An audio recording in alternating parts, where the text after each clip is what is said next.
this experience with you, and thank you for sharing this experience with me. And so I hope we can dive a little bit into talking more about where's the compassion when you're fatigued. So I'm pretty sure you're in the right room, and I want to validate that. You're in the right room if you identify with at least one of these. Okay, so you personally or professionally provide care to others. You identify with having the needs of others come before you majority of the time. So what that means is not saying I always have to put myself first, but it means me too. And sometimes we don't do that. And then third, you feel guilty when you take a break or get too much rest. And so this isn't an exhaustive list. In fact, what I would like for you to do is put in the chat the number that you resonate the most with. It could be 1, 2, 3, it could be all three, or if you feel like none of these resonate with you, but you do have something else that resonates with you, I'd love for you to put that in the chat so I can see who's in the room with me and how I can honor you today. All right. So as you get your numbers in, give you a couple seconds, and I'm going to talk about me a little bit. So I am an ally to at-risk children and families, an advocate for Black women and girls, and an adult child with daughter responsibilities. So I'm going to break all this down for you.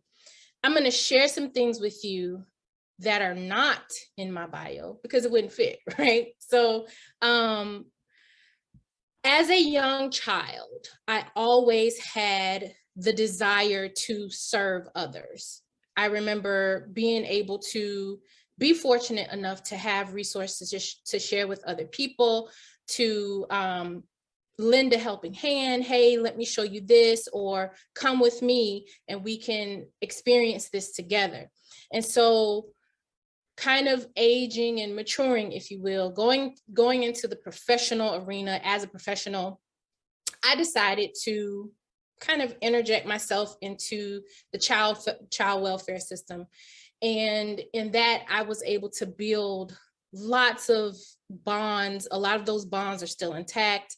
I remember when I first started, I was close in age with some of the girls or the children that were there, mainly girls. I mainly helped girls, but I was close in age with a lot of the girls that I served, and I was close in age with some of the parents. So it was kind of a very tough situation to be in, but I was so concerned about them. I wanted them to do well and be well. And so regardless of what the outcomes that were attached to a contract, right? Because, you know, in that mental health, child welfare system field, there are contracts, and those contracts dictate the outcomes. And so beyond the outcomes, beyond that, I was completely concerned for them. Wasn't angry when they didn't meet an outcome, but I was concerned. And so that concern kind of led me to a place where I began to become a parent to myself, because I was so protective over them, as a parent would be, even the families, even the parents that I was close in age to, or the ones older than me. I became that parent for them because I was so worried. I was so concerned about their well-being. I wanted them to do well and be well. But when they didn't meet that outcome, or when they didn't show up as, you know, they had hoped to, that parental role that I took on became a little unhealthy. It became toxic. It became a critic, if you will. A lot of people say, well, you're your own worst critic, and that is true. And so what I started to do was internalize that. And so that forced me to want to do better and be better, not really realizing that I had done all I could. And so because these at-risk children and families had trauma, they had traumatic stories, they were still displaying traumatic behaviors, it kind of took a toll on me. I was exposed to their traumatic events. And so kind of segueing into my volunteerism as an advocate for Black women and girls, kind of the same thing. If I didn't see a needing or deserving Black woman or Black girl show up to get her cup filled, I would internalize that. Like, how could I have been better for her? How could I do better for her? And then naturally, as you can imagine, that parental role took over. And so now I'm not being nice to myself. I'm holding myself accountable for their outcome, their decision. And now I know the resources that they need. And I'm constantly thinking about, I know this could have helped them. I know this could have helped them. So that kind of took a toll on me. And so as an adult child with daughter responsibilities, that on top of me serving my community, that took a toll, because my mother had different scenarios where she encountered unforeseen health issues. And so now I have to put my personal life on hold to make sure that her needs are met. And so the urgency in that became an ongoing emergency for me. And during those times, I wasn't taking care of myself. I wasn't feeling the best that I could be, but I also attached everyone else's, whoever I was serving, I attached their success with mine. And so when they didn't succeed, I felt like I didn't succeed. And so that's why I'm so passionate today about compassion fatigue. And I know you're probably saying, okay, well, tell us what it is. We'll get to that. But just to kind of let you know that I'm not just your passionate hostess for the rest of the hour, but I am someone who has had some issues with being a personal and professional caregiver, sometimes at the same time. So it's a dual relationship that I've had to kind of manage. So what you can expect your workshop experience to look like, goals on top of goals. So these are the goals.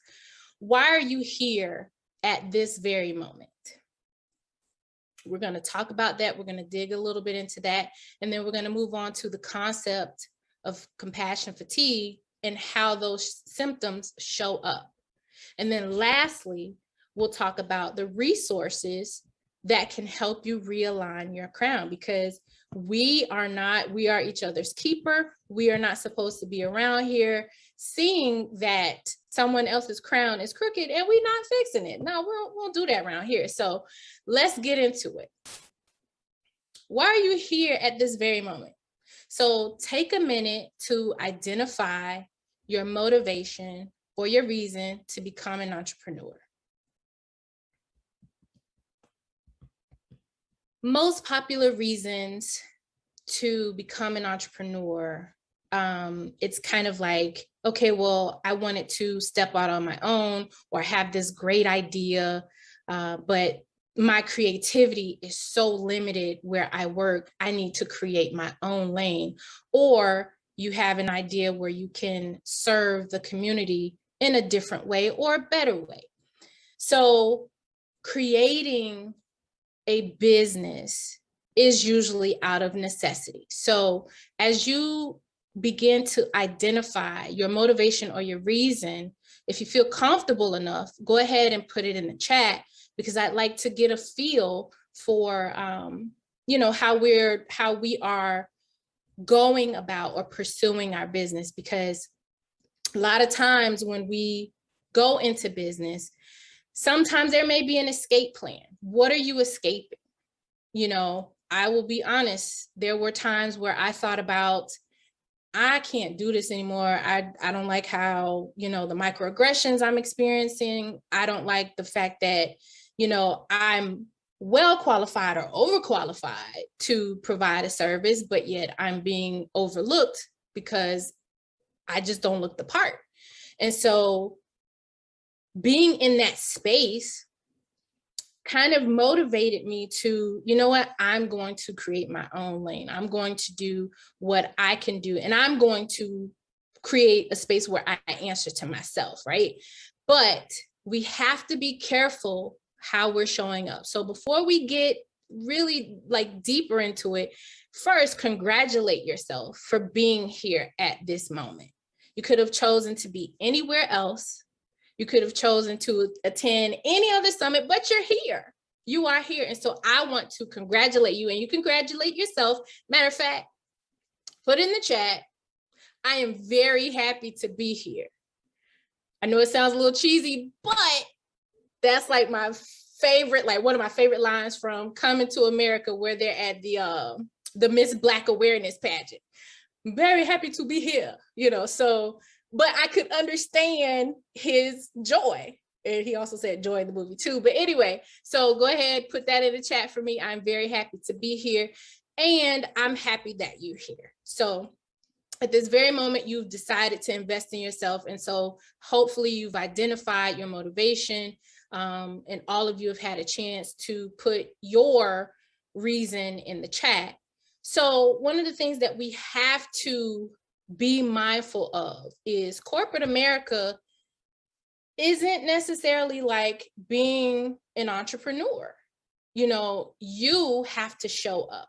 It's you. It's your business. It's all you. So it's your personality, your charisma, your charm, your knowledge. You know, how are you showing up?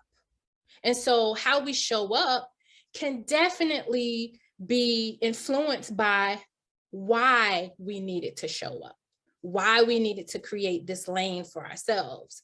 It is a clear indication, like if you are holding on to work habits that no longer serve you, you need to really do some self-assessment, because that could be contributing to what's holding you back. It could be contributing to the fatigue that you're feeling. So an example would be working around the clock. We know certain job titles or certain positions that you have in corporate America require you to work ungodly hours. And so a lot of times we confuse productivity or being busy with productivity.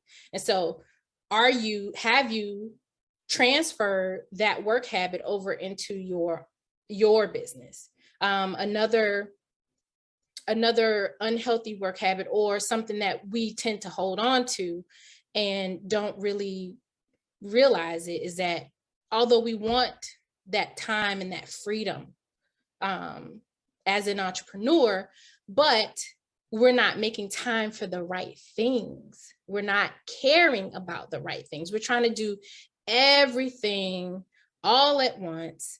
And so we become this kind of, I don't know, angry, maybe isolated, defeated person. And so if you are bringing those things in, you know, not taking breaks, not having that work-life balance, not even responding very quickly to emails, you know, having certain styles of communication. If you were in a workplace where you were under stress and your supervisors or the people on the leadership team, you know, spoke to you in a certain way, because we're incubators, we as women, we're incubators. You give us something, we're going to multiply that. And so if someone is giving you, you know, whatever, you're going to give them whatever and then some. And so are you still holding on to that? Are you still holding on to anything that made you bitter and that motivated you to start your own business? So that's going to definitely show up when you show up. So just be mindful of that. You know, being a business owner can be so liberating and freeing, but the choices that we make can also keep us in bondage.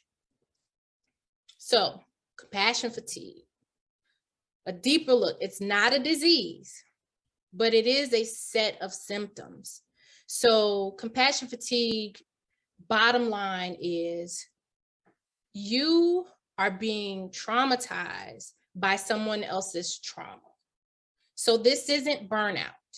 A lot of people kind of mix the two together and say, oh, well, I'm burnt out or I have compassion fatigue. The symptoms do overlap. However, compassion fatigue is one that it happens very quickly. So the minute you are dealing with the client and that client shares some traumatic material with you, you can be automatically impacted by that. Because usually if we're in the helping field, we are compassionate, we are empathetic, we're passionate. And sometimes that passion can turn into compassion. And then that compassion can kind of get out of control, right? And so the negative side of taking care of others, that means not necessarily being burnt out again, because those symptoms overlap, but the negative side of taking care of others, you can start to feel like, oh my gosh, why did I choose this profession? Because everybody, like, I'm tired of hearing about trauma. I'm tired of hearing about everybody else's problems. But deep down inside, that's what you do. That's what you love to serve. That's your thing. That's your lane.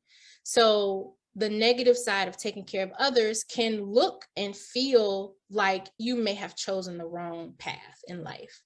The process of turning discomfort into comfort, it's basically being desensitized. When we become desensitized, we operate differently, we move differently, we respond differently. And so you no longer have that reminder of who you are and why you chose what you chose. And I'm not saying, okay, you have to be married to this idea forever. No. However, if this is your passion, and there's that word again, if this is your passion and it's turning now into compassion fatigue, then you might want to make sure that you are checking your feelings, you're checking everything else that is connected to you and your business. And then a distraction of your own needs. We talked about that a slide ago, where it's like, it doesn't mean just me. It means me too.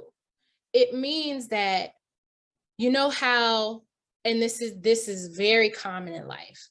A girlfriend will come to you, or a friend will come to you, and they're like, girl, I can't even do it because, he done did this, whatever, for the 10th time, and I can't even. And so you can see what the problem is. You can definitely see what the issue is. And you may have told her, like, girl, if you don't go on about your business, or you may have given that direction in a more gentle way. Well, sometimes in life you have to let things go. And if they return back to you, then it's yours to keep. However you deliver that message, you can see, because you're not so close to the fire. So when you're not as close to the fire, you can see all of the different colors of that flame. But when you're so close in it, all you feel is heat. All you see is red. And so the distraction of your own needs is basically where you can identify everybody else's stuff, but you have a really hard time thinking about assessing, of evaluating what it is that you need to be better, to do better.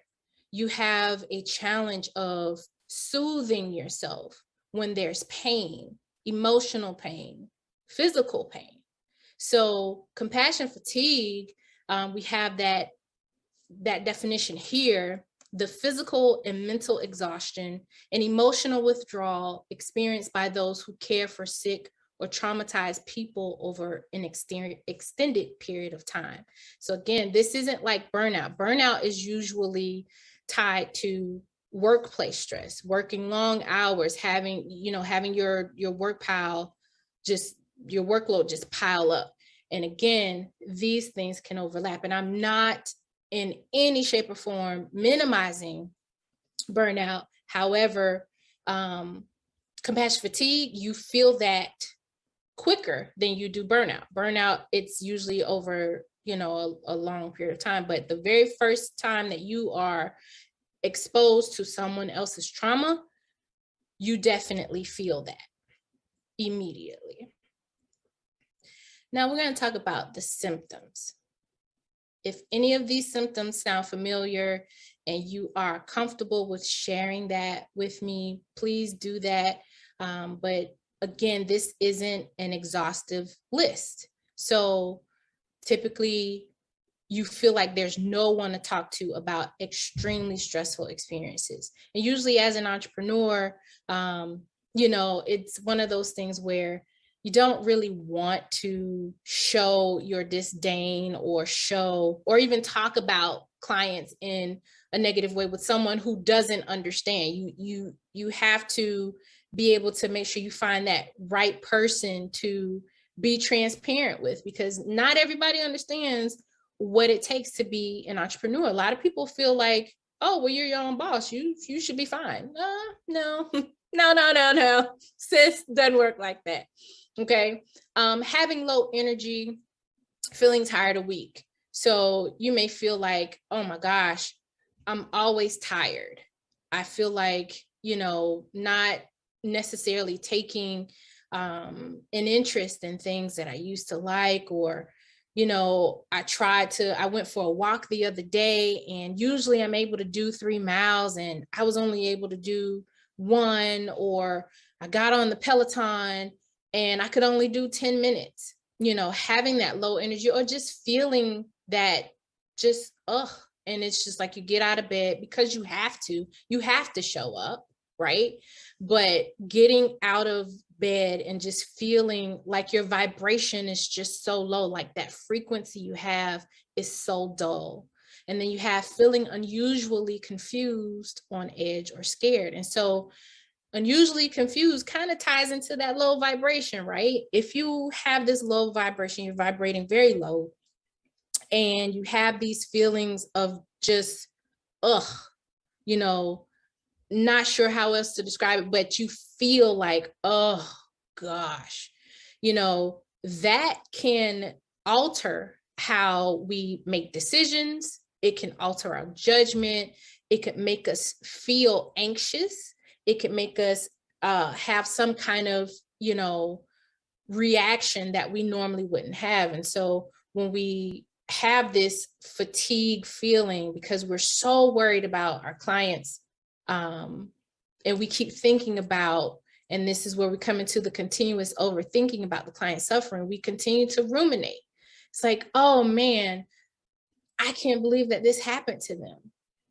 And then you might find yourself becoming angry at the perpetrator or whomever is mistreating them. You might find yourself getting angry. And especially if you have experienced something similar to them, you can experience vicarious trauma. And so that might trigger you. That might trigger something that you thought you may have dealt with, or it could kind of raise your empathy level to a point where it's unnecessarily, it's unhealthy for you. And so yes, we when we go into the helping field, we have empathy because that's one of the things that we need. However, when we start to care about something too much, when we start to ruminate over it, when we start to play it back and we take it home, or we take it to our friendships, or we just take it to bed with us, that affects us. And then you have the inability to perform daily tasks and feeling helpless or hopeless. And so all of these kind of tie in together.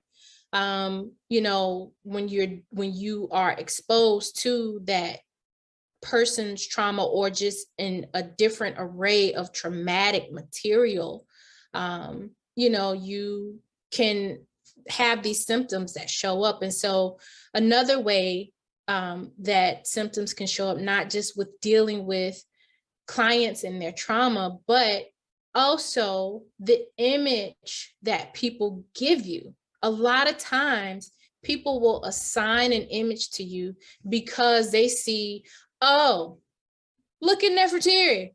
She got her little business. I hate when people say little business. Don't call my stuff little. Don't you do it. Because we got big girl energy over here. Ain't nothing little about my business. But they'll be like, oh, she got a little business, so she must be bringing in the coins. So they may see you doing big things, even though they just called your business little. And they may say, oh, well, let me get her to support. And so now you find yourself in this philanthropy mode. And now you are dependent on to support a certain cause. And yes, we want to give back to our community. We want to be able to pour into our community because that's what it's about. It's about making sure our dollars circulate with each other, right?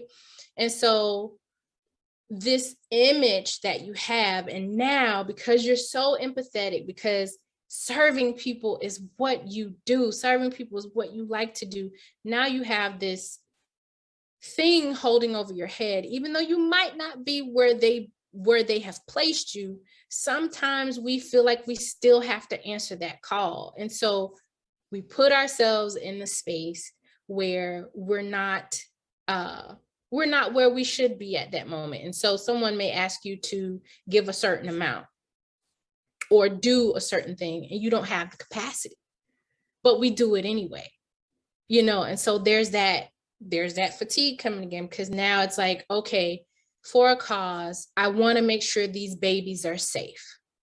But if I don't do this, then how am I helping? And so again, it could be just a vicious cycle that we find ourselves in, but we're going to help you fix that. You're going to fix your crown. We're going to make sure your crown is straight. We're going to recalibrate your GPS with a mentor or a coach. And so if you find yourself resonating with a lot of these symptoms or feeling a certain way, there are things you can do. And here's a short list of what you can do. So recalibrating your GPS with a mentor. So you may offer a unique service or product, and maybe no one has tapped into that all the way, but there are some people, there are pioneers who have paved the way and are willing to lend you a helping hand with getting you where you need to be. And so they can tell you if you need to make a detour or reroute, how the GPS tells you rerouting, or you missed your turn, or something like that. And so that mentor or that coach, and especially us coaches, we need a coach. Therapists need a therapist. Mailmen need a mailman. Doctors need a doctor. Everybody needs somebody. And so because you are that expert doesn't mean that you don't have the room to tap into another expert. Doesn't mean that at all. Like, that's what we should be doing. So check your temperature with a medical or a mental health professional. This is very key. And so sometimes we may need medication to help us, with those barriers that are preventing us from functioning in our daily lives. I'm not endorsing medication. That's not what I'm doing here, but, checking in with a medical or mental health professional is key. Maybe you just need to talk it out. Maybe you need some assistance in having talk therapy be a way to help you sort out some things and then get some strategic solutions. And then finding a support group of other entrepreneurs. You can find a group or you can create your own group. And so kind of going back to what I said earlier, a lot of times we don't have the space to vent. We don't have people, we tend to not have people who are doing the same things that we're doing. Like if I were to talk to my mom about how a challenging client, made me feel today, she's not going to understand me. She's just gonna be like, well, you got paid, didn't you? Okay, that's really not the issue, right? And then typically in support groups or creating a safe space where you can kind of check your emotional gauge a little bit, because sometimes we can feel really icky about somebody and it could be just us, but we assign that. And so sometimes, if we have a challenging client, we might give them a name, we might give them a label. based on how we feel about them. And then guess what? Usually that label is not always positive, honey. Not always positive. It might be like, oh, this client is always complaining. And so we get creative. You know how we can do. We get creative with nicknames and we call them something to ourselves, you know, not to their faces. But when we do that, we tend to start to treat them how we have labeled them. And that, you know, on the receiving end of customer service is not the best way to go. So if it's the client or your person, or if it's you, you know, having a support group of other entrepreneurs can definitely help you with that. And then the self-compassion and self-care. So I know you guys did not think I was going to leave out self-care, because self-care is the best care. Okay. Put that in chat. Self-care is the best care. All right. So let's talk about self-compassion for a little bit. If you are in a safe space or a comfortable space, I'd like for you to go into an exercise with me very quickly. So you don't have to close your eyes or anything. You don't have to meditate or anything. But if you're driving, if you're listening to this or you're watching this and you're driving, please don't just wait, watch the replay if you can. But if you're in an appropriate place to just kind of tune in with me, I'd love for you to try this. So we're going to do this brief assessment to see how you're taking care of yourself with self-compassion, right? So we're going to focus on the physical aspect first. So allow any tension in your body to release. If there's anything, a lot of times we hold tension in our shoulders. Sometimes we are clenching our fingers or our fists. We could be grinding our teeth. Just try to release any tension that you may be holding in your body right now. And as you do that, I want you to think to yourself, how do you care for your body? I'll repeat that. As you release whatever tension you have in your body, think to yourself, how do you care for your body?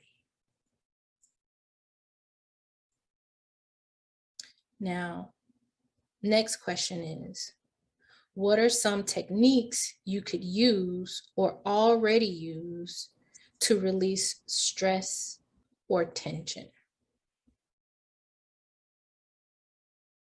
And again, you're thinking to yourself, what are some techniques you could use or that you're already using to release stress or tension?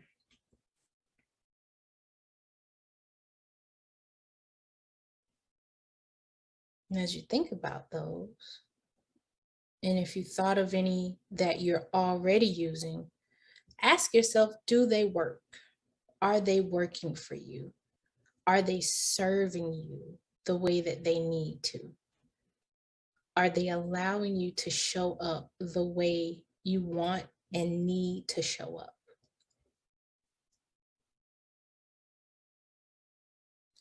So moving from the physical aspect, we're going to go to the mental aspect.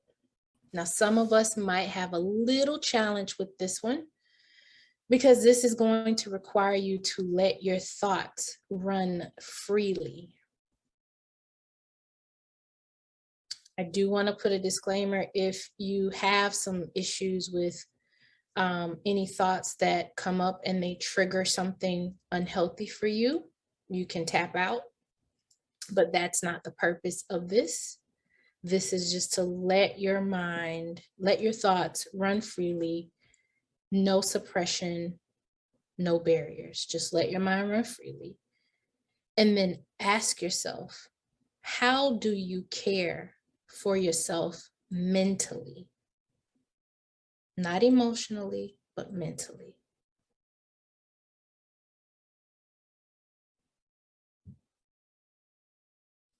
how do you care for yourself mentally?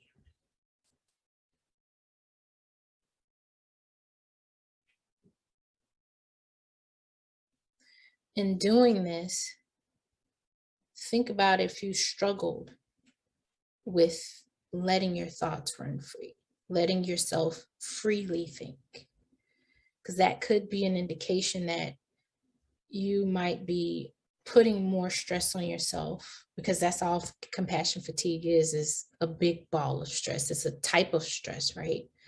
But if you had some issues with letting your thoughts run freely, that could be a huge indicator that you might need to give yourself a little bit of grace. We give everybody else grace, but sometimes we don't give ourselves grace. We turn into that authoritative parent. You should have been doing, or you could be doing. Why didn't you do? Oh, you're so stupid, or oh, you're so lazy, or oh, how could you miss that? And so that could motivate you, but is that really how you want to motivate yourself? Okay. And so for the emotional aspect, try not to suppress your emotions, but how are you caring for your emotional well-being? How are you caring for your emotional well-being? Really think about it.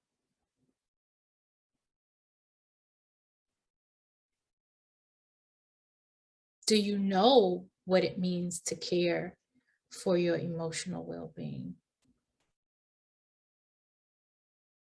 What could you do more to care for your feelings? What could you do more to care for your feelings?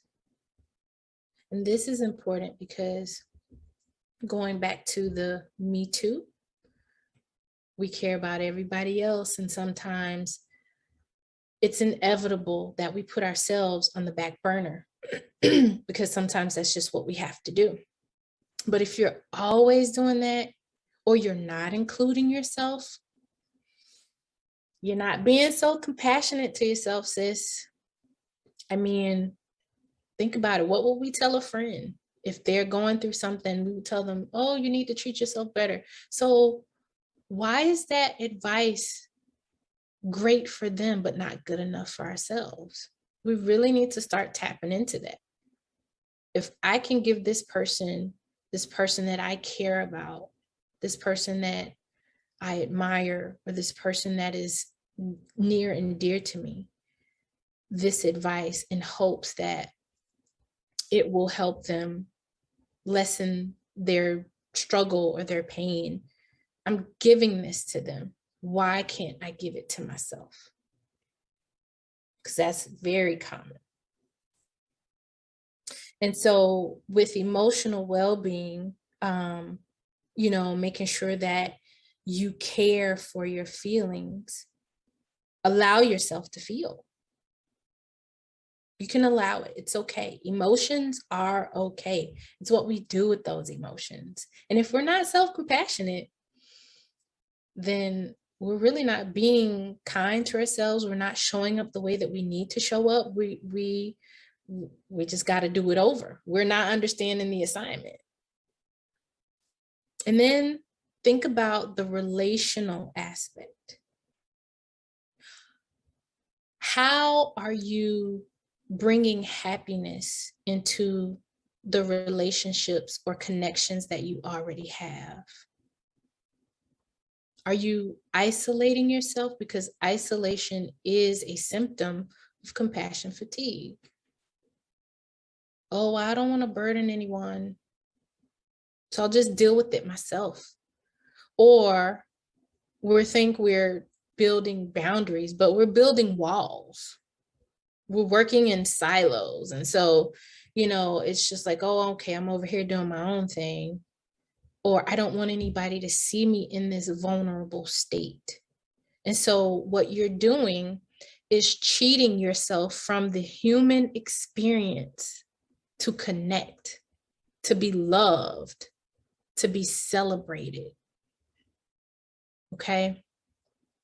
So the physical aspect, the emotional aspect, mental and relational aspect, those are 4 key components to self-compassion. Really think about what you're doing to yourself. And then lastly, the self-care, it's beyond a trip to the spa, sis. It's beyond that. It's beyond, you know, getting your nails done or getting your hair done or watching your favorite movie. Let's talk about finances. You know, do you give enough attention to that? Because that is a part of self-care. You want to be able to do nice things, but do you know what your funds look like? You know, um, whatever spirituality that you practice, are you strong in that? Because we need something to get us through the tough times. And so the worksheet that I hope you've been able to access gives you a checklist of items that you're able to assess. You can make sure, like when you complete the worksheet, be as honest as you can, but don't think too long, because you study long, you study wrong. Okay. Be authentic in your, because it's just for you. You're not going to turn this into anybody. You're not going to, no one's going to evaluate you on this. And so the purpose of the worksheet is to assess majority of the needs in our lives that we do not think about: relationships, finances, work-life balance, you know, just different things that you can do to be compassionate to yourself. And then where you score the lowest, that's usually the place where you need to start to check in with yourself, review your needs, self-care. Again, it's not about just meeting up for brunch. That's great. Don't get me wrong, that is great. But there's more work that has to be done. And there's so much more that we can do to fill our own cups. But essentially, I hope this has helped you fill your cup. I hope this has helped you understand that in order for you to be better, you have to do better. And that is being kind to yourself, recognizing your triggers, recognizing how you're showing up. But the why is important. Why are you showing up the way that you are showing up? Emotions are okay. It's okay to not be okay. For a long time, we have had this superwoman complex because that's what we were told we had to be. We had to do this. No breaks, team, no sleep. You better get you some sleep. You better get you some rest. You are deserving of everything great. You are deserving of everything that comes to you in abundance. You are deserving. And so I would like for you to, again, congratulate yourselves on being here, because this is a part of your process. This is a part of your community. You're here with other like-minded women who need their cups to be full, because we have poured into so many other people. And so this is our spot. So over the next few days, enjoy your spot. Enjoy investing in you. Enjoy learning about you, because again, your business is you. You show up and we see you.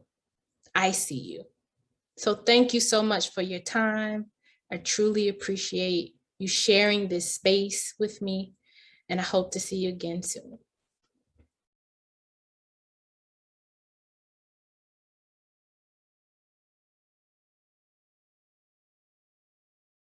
Woo, woo, woo, woo, woo, woo. Neff.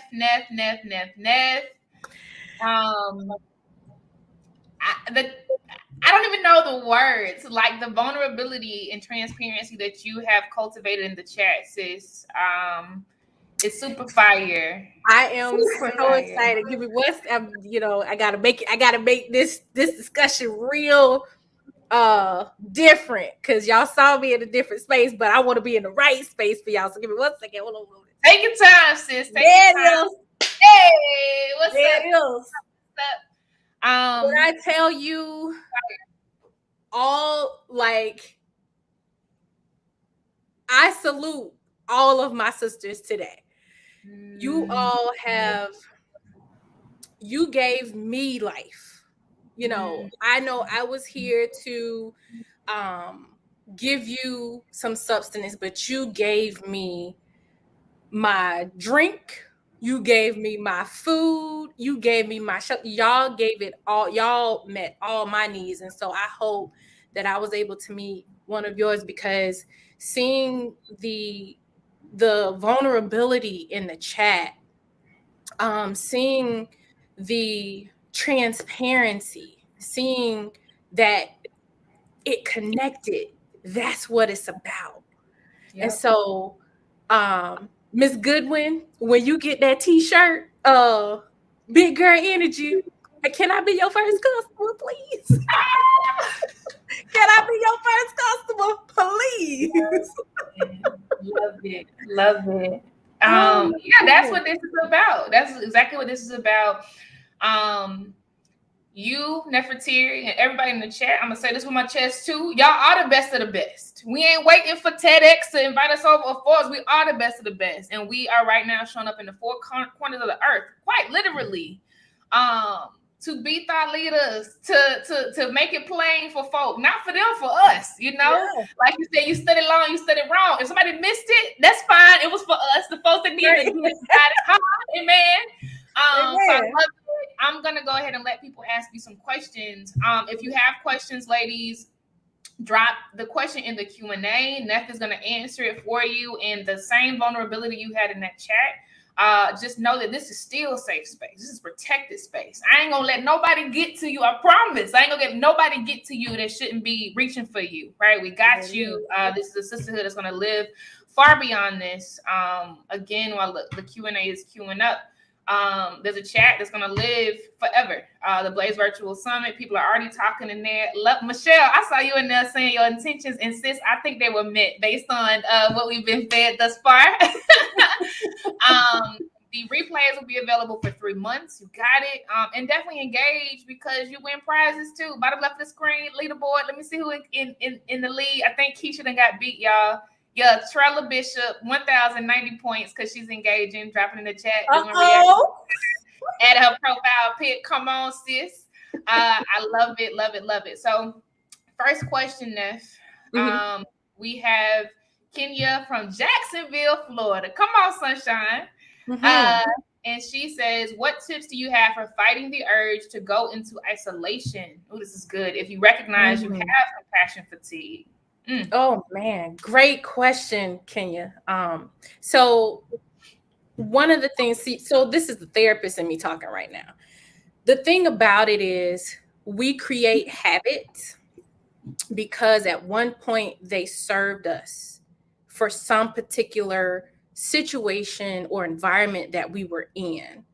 And so it may have seemed or felt safe then because it worked. It worked in our minds, and it got us to a place where, okay, I'm going to isolate because no one can hurt me further right here.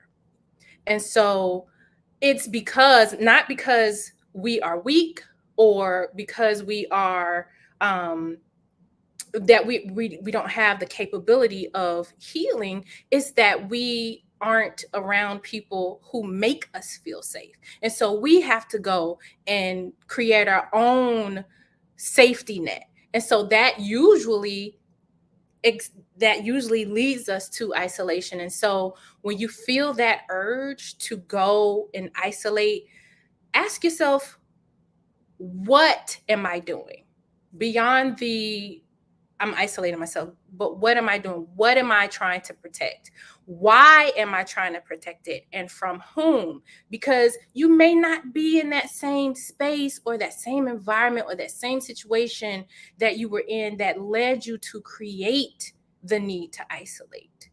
And so being in that, if you feel like, okay, I'm no longer in this space, but I still feel like I need to isolate, then take a really good assessment of your tribe. Do you have a tribe? A lot of times we have a tribe, we have different subsets of tribes, and we don't necessarily give them that opportunity to show that they can support us because we are so focused on, I'm going to do this myself. And on top of that, we have that baggage of someone hurt me in the past, so I'm not doing that again. So really start to think about who's in your tribe, because you put them there for a reason. We place people hold a place in our lives because they're meeting some kind of need. And I don't care what anybody says. We shouldn't judge. Yes, we should. We should judge, because I want to judge how you're going to treat me. I'm not judging you because of what you have. I'm judging the value that you're going to bring to my life. So yeah, I'm a judge the mess out of you, And so with that, holding on to something, the need that no longer suits us, it's almost like chronologically we're aging, but mentally we're staying still. We're still in first grade, or we're still whatever grade that happened.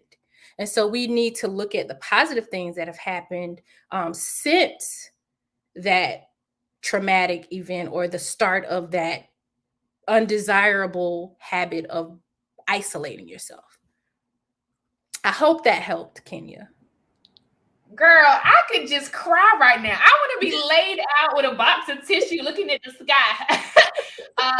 You are telling my story. I know, for one, you hitting on one person in here. You're telling my story. You're telling my life, because, yeah, that's true. I'm stuck, literally stuck at the little girl who lost her mother and wasn't protected, right? I'm stuck at the woman who got married and was abused and couldn't believe that I trusted somebody and they ripped me to shreds like that. Stuck.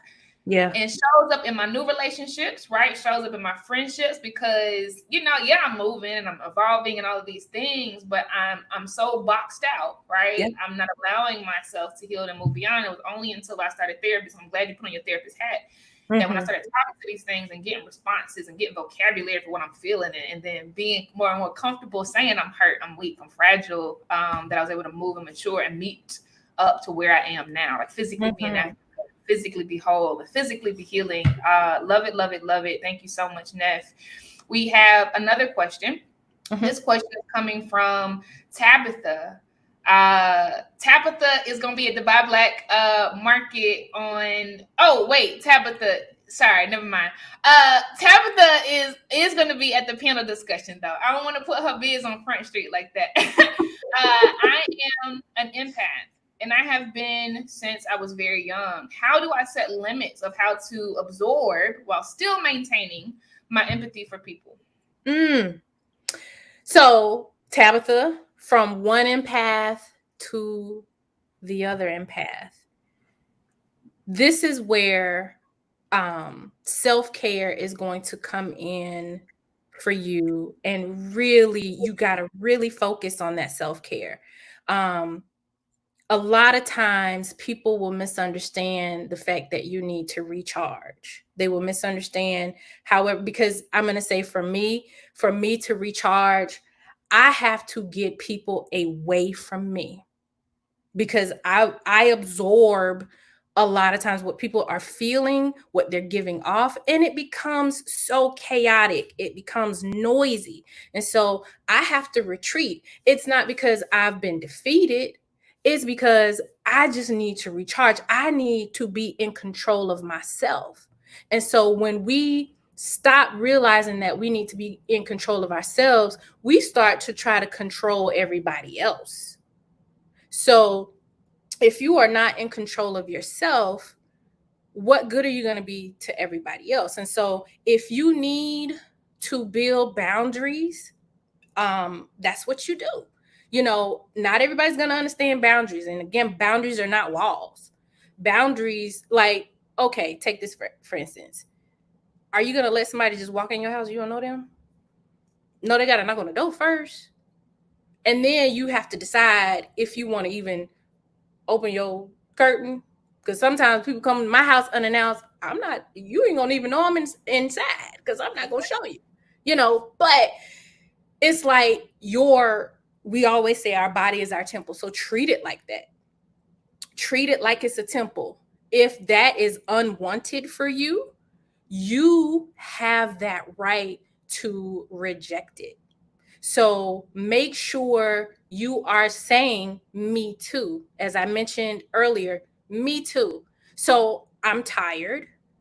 I've absorbed all I can today. Whoever don't like it,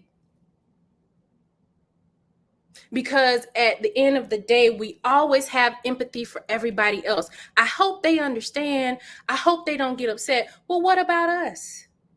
And that's a part of being assertive. A lot of times we can't even be assertive because we're placing the other person's issue above our own instead of right here in the middle. So that's going to take you having to be assertive, knowing exactly what you need and being able to self-reflect and communicate that. So being an empath, it comes with its perks, but it can come with it sometimes it gets like a burden. But in that moment, in that time, you have to know your lane, your triggers, and what makes you better so you can maintain control of yourself. Ashe, beautiful. I'm gonna flip another question, and I'm gonna get these in. I get the Q&A is blowing up. I'm gonna get these in before the section happens next. So the next one is coming to you from Joanna. Joanna's out in the Bay. What up, Joanna? Love the Bay. Nothing like the Bay. Joanna said, "Can you talk more about releasing the chains of reality and staying strong?" And letting yourself dream of the possibilities. I feel like as black women, we aren't allowed to dream, and that stifles my creativity. Yeah.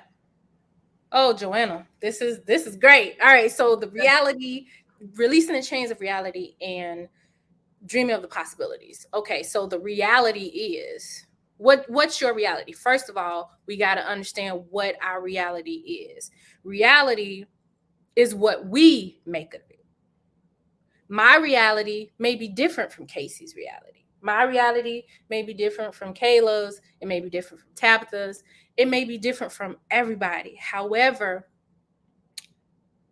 kind of piggybacking off of what I just said, I'm in control of myself. And so my reality is, yeah, I've been taught I'm strong, and I've seen examples where I'm strong. So I don't even have to worry about that anymore. That's been established. Whatever has been established, whatever, oh, you're this or you're that, and these are all positive things that's been established. So we don't have to worry about that. Taking that strength or taking that good nectar, that essence of what we have been told about ourselves, that's when we can pour it into our dreams and the possibilities. Because in order to make something possible, you have to start from somewhere. And that somewhere is with you. That somewhere is your reality, your self-reflection. When I look in the mirror, and I'm not just talking about physical attributes. I'm talking about what is it that you see? We're always screaming, I'm a queen, I'm a queen. Well, what is a queen? Straight up. What is your definition of queen? Are you that queen? Are there some things missing? And if there are some things missing, go get it. It's yours. Go get it. And so being in that, allowing yourself to dream, allowing yourself to really work on the possibilities, you have to kind of move past what everybody else has assigned you and make it your reality. Your reality is what you assign to it. And so give yourself that freedom, give yourself that space. A lot, like, think of it this way. lots of things that we are told not to do is really taboo, and taboo is temptation. So we gonna tap on it anyway. But if we allow ourselves and give it, it's just like, okay, so now there's this relaxed state of mind. We're not in that parental mode, and we can move freely. You know how they say when you can now move freely about the cabin because your seatbelt off. You take your seatbelt off and you can move. So there you go. Ashay, that's good. And there's some more questions in the chat. I'm sorry I couldn't get to them, but definitely DM Nefertiri. That's one thing, you get points for that. Or set up a one-on-one meeting. Go to your My Schedule tab at the top left and schedule a one-on-one meeting with sis and get your questions answered. Okay. Love y'all. Mean it. The DJ session is about to start. DJ T.O. from South Cat is about to get us loose. So twerk on a Wednesday. I'm gonna holler at y'all over there. Thank you so much, Neff. I love you for real. Absolutely. My pleasure. My pleasure.